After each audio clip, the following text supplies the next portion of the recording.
Ha, nimaga chiqding deng? Aytaymi? Safarga ketayotgandim. Qayoqqa? Xitoyga ketyapman. O'shadan ketay. O'zim ketaverayim dedim. O'zimni endi siz olib ketaymi? O'shadan ketayim. Qachon jo'nayim daftarsın ana? Bugun chiqib ketyapman. Bugun chiqarsan. O'shadan ketib qolayim quvvati. Bugun. Mayli. Isharaman, o'ynab, charqirab, kelag'ala. Qancha ham turasın? 15 kun turasın bor. Uzoqroq turaman shekilli yo'q-ku. O'ynab ketaylik. Bir oy buyog'i ko'proq turib qolaman-da ku. O'ynab ketaylik. Shunga siz bilan xayrlashgani chiqdim o'qib. Ana. Bo'ptur. Quvvatim. Ana. Tening sog' bo'lsin bolam. Umring uzun bo'lsin. Rizqing baland bo'lsin, yomon bola chaqang bilan o'ynab kulib, charqirab yur bolam. O'shaning uchun o'ynatib yurgan ekansiz-da. Esadan ketaylik, quvvatimi, anani ketaylik.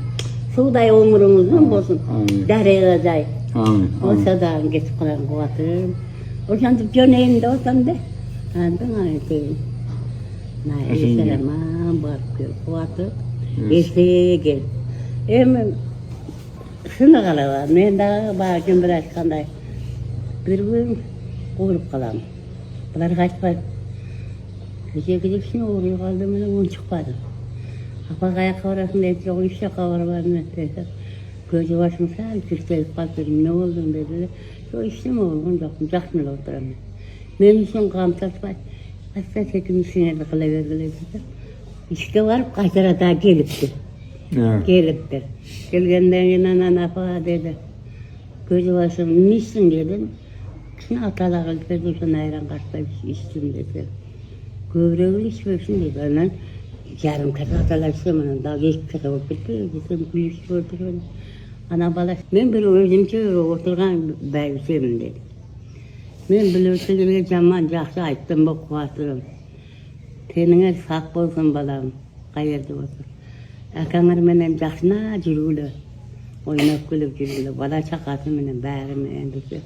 Ооба, апа dedi. Мына, onun çoğum yüle oturup kaldı. Yüle var dedim. Men azır öyle geç bastıkın gelince. Daha bir kamper açkan eken. Bugün öyle mi?